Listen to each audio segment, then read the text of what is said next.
തീർച്ചയായും നമ്മുടെ ആവശ്യങ്ങൾ പരിഗണിച്ചില്ലെങ്കിൽ നമ്മൾ കുറച്ചുകൂടെ കടുത്ത നടപടികളിലേക്ക് നീങ്ങാൻ നിർബന്ധിതരാകും.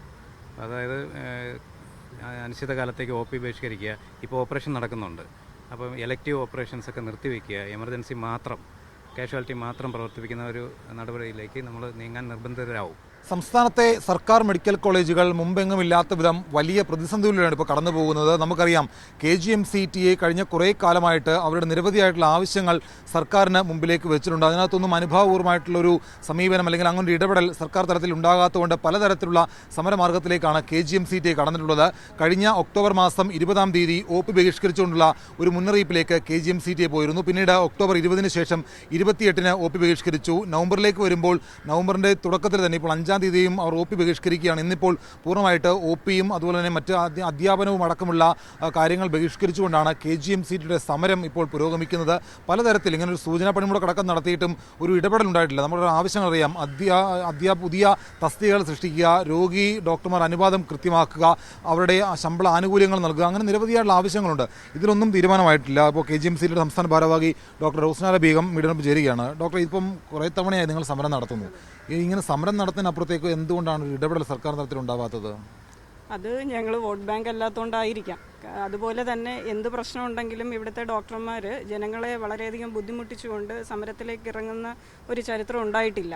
കാരണം അത് ഞങ്ങളുടെ ഒരു സാമൂഹിക പ്രതിബദ്ധതയുടെ ഭാഗമാണ്. അപ്പോൾ അത് ചൂഷണം ചെയ്യുകയാണ് ആക്ച്വലി സർക്കാർ ചെയ്യുന്നത് ഇപ്പോൾ. പക്ഷേ അങ്ങനെ ചൂഷണം ചെയ്യുന്നു പറയുമ്പോഴും ഇതിപ്പോൾ 3-ാം ദിവസത്തിലേക്കാണ് OP ബഹിഷ്കരിക്കുന്നത്. അധ്യാപനം ബഹിഷ്കരിച്ചാൽ അത് വിദ്യാർത്ഥികളെ പ്രതികൂലമായി ബാധിക്കും. പക്ഷേ രോഗികളെ വലിക്കുന്ന രീതിയിലുള്ള ഇടപെടൽ ഡോക്ടർമാരുടെ ഭാഗത്ത് ഉണ്ടാവരുത് എന്നുള്ള നിർദ്ദേശം ഈ പറയുന്ന ആരോഗ്യ വിഭാഗം അടക്കം നൽകുന്നുണ്ട്. റെസിഡന്റ് ഡോക്ടർമാരെ കൊണ്ടും ജൂനിയർ ഡോക്ടർമാരെ കൊണ്ടും ഇപ്പോഴത്തെ ഈ പ്രതിസന്ധി അവർ പരിഹരിച്ചു പോവുകയാണ്. അപ്പോൾ നിങ്ങളിങ്ങനെ ഓരോ ദിവസവും അല്ലെങ്കിൽ ഒരു മാസത്തിൽ 2 ദിവസം ഇടവിട്ട് OP ബഹിഷ്കരിക്കുന്നവർ മാത്രം ആവശ്യങ്ങൾ നേടിയെടുക്കാൻ കഴിയുമെന്ന് പ്രതീക്ഷിക്കുന്നുണ്ടോ?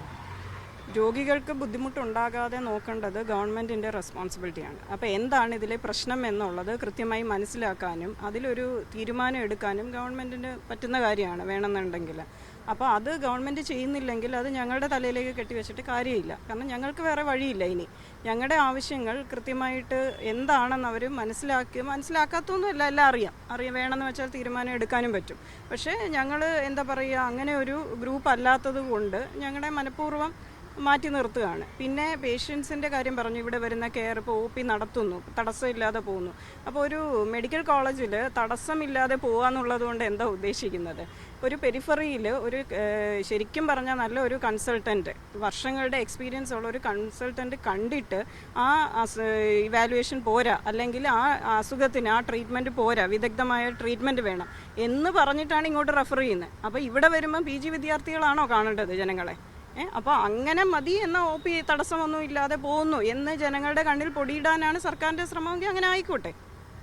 അപ്പോൾ പൂർണ്ണമായിട്ടും OP ബഹിഷ്കരിക്കുമെന്നുള്ള ഒരു മുന്നറിയിപ്പാണോ നിങ്ങൾ കൊടുക്കുന്നത്? കാരണം ഇതിപ്പോൾ ഒന്നിടവിട്ടാണ്, ഇതൊരു പൂർണ്ണമായിട്ട് സമരത്തിലേക്ക് പോകുമെന്നുള്ള മുന്നറിയിപ്പാണോ കൊടുക്കുന്നത്?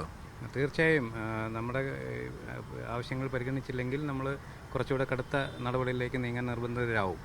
അതായത് അനിശ്ചിതകാലത്തേക്ക് OP ബഹിഷ്കരിക്കുക. ഇപ്പോൾ ഓപ്പറേഷൻ നടക്കുന്നുണ്ട്.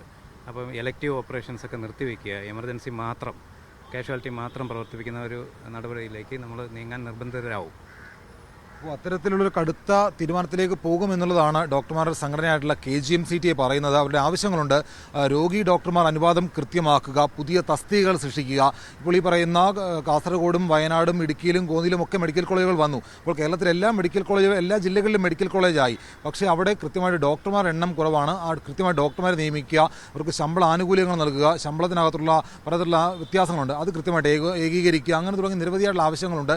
അതൊന്നും അംഗീകരിച്ചില്ല എങ്കിൽ പൂർണ്ണമായിട്ട് OP അടക്കം ബഹിഷ്കരിച്ചുകൊണ്ട് അനിശ്ചിതകാല സമരത്തിലേക്ക് പോകും എന്നുള്ള മുന്നറിയിപ്പാണ് KGMCTA നൽകുന്നത്. ജൂനിയർ ഡോക്ടർമാരെ കൊണ്ടും അല്ലെങ്കിൽ റെസിഡന്റ് ഡോക്ടർമാരെ കൊണ്ടും ഈ രീതിയിൽ മെഡിക്കൽ കോളേജുകളുടെ പ്രവർത്തനം മുന്നോട്ട് കൊണ്ടുപോകാനാണ് സർക്കാർ നീക്കമെങ്കിൽ അതങ്ങനെ ആയിക്കോളൂ, ഞങ്ങൾ ഒരു കടുത്ത അനിശ്ചിതകാല സമരത്തിലേക്ക് പോകും എന്നുള്ള മുന്നറിയിപ്പാണ് KGMCTA നൽകുന്നത്. തിരുവനന്തപുരം മെഡിക്കൽ കോളേജിൽ നിന്ന് സിജോ സുധാകരനൊപ്പം ഷിജോ കുര്യൻ, മീഡിയ 1.